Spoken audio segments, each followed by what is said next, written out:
दो लोगों की मिस्टीरियस डेथ, उनके पास से मिलने वाली ऐसी चीज़ें, उनकी आंखों पे लगा है मास्क। 60 साल पुराना एक ऐसा केस जो आज तक अनसॉल्व्ड है, दी लेड मास्क केस।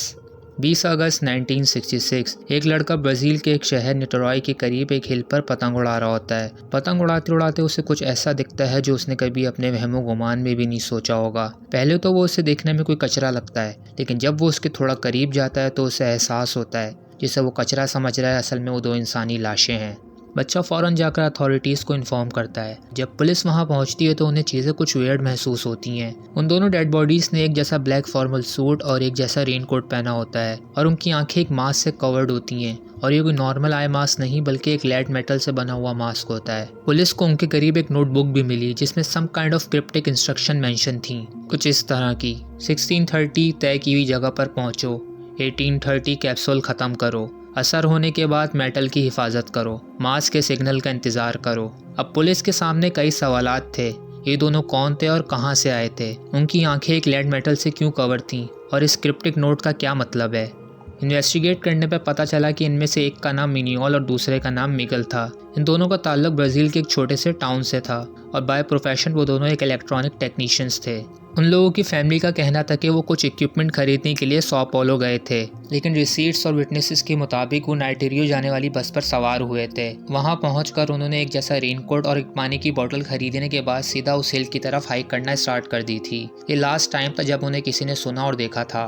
ऑटोप्सी करने के बाद भी उनकी मौत का असल रीज़न नहीं पता चल सका। ना ही बॉडी पर कोई चोट या किसी वायलेंस के कोई निशानात मौजूद थे और टॉक्सिकोलॉजी भी सही से नहीं हो पाई थी। टॉक्सिकोलॉजी एक ऐसी स्टडी है जिसमें पॉइजन के बारे में पता लगाया जाता है।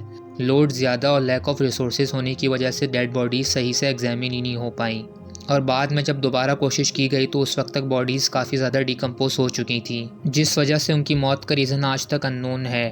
अब पुलिस के पास इस केस की कोई एक्सप्लेनेशन मौजूद नहीं थी। फिर लोगों ने अपनी अपनी कहानियां बनाना स्टार्ट कर दी। कुछ लोकल्स के मुताबिक उन्होंने उस दिन हिल पर एक ऑरेंज और ब्लूइश लाइट देखी थी और कुछ लोगों का कहना था कि उन्होंने एक तेज़ आवाज़ भी सुनी थी। अब पुलिस भी कंफ्यूज थी, उनको कोई अंदाज़ा नहीं था कि इस केस का इन चीज़ों से कोई कनेक्शन है या ये सिर्फ लोगों की मनगढ़ंत कहानियाँ हैं। उन दोनों के बैकग्राउंड ने इस केस को और मिस्टीरियस बना दिया था। वो दोनों एक स्किल्ड टेक्नीशियंस थे, रेडियो और टीवी रिपेयर करके अपना घर चलाया करते थे। उनके दोस्तों का कहना था कि उन दोनों का स्पिरिचुअलिज्म में बहुत इंटरेस्ट था। उनका मानना था कि कुछ रिचुअल परफॉर्म करके हम दूसरी एंटिटीज़ के साथ राब्ते में आ सकते हैं। उनकी कम्युनिटी की एक और थ्योरी के मुताबिक वो उस दिन एक डिवाइस टेस्ट करने वहाँ गए थे जो रेडियो एक्टिव और अंधा कर देने वाली रोशनी पैदा करती थी, जिस वजह से उनकी आंखें एक लेड मेटल मास्क से कवर थीं। सबसे हैरान कर देने वाली बात, उनको देख के ऐसा लग रहा था कि वो अपनी मर्जी से वहां लेटे हों, ना कहीं जाने की जल्दी ना कोई टेंशन। पुलिस का भी यही मानना था कि वो कुछ रिचुअल परफॉर्म करने वहां आए थे। 60 साल में अब तक कई लोगों ने इस केस को इन्वेस्टिगेट करने की कोशिश की, लेकिन आज तक ये केस अनसॉल्व्ड है। लोगों के पास थ्योरीज के अलावा और कुछ भी नहीं। अगर ये वीडियो आपको अच्छी लगी तो do not forget to subscribe my channel and like the video.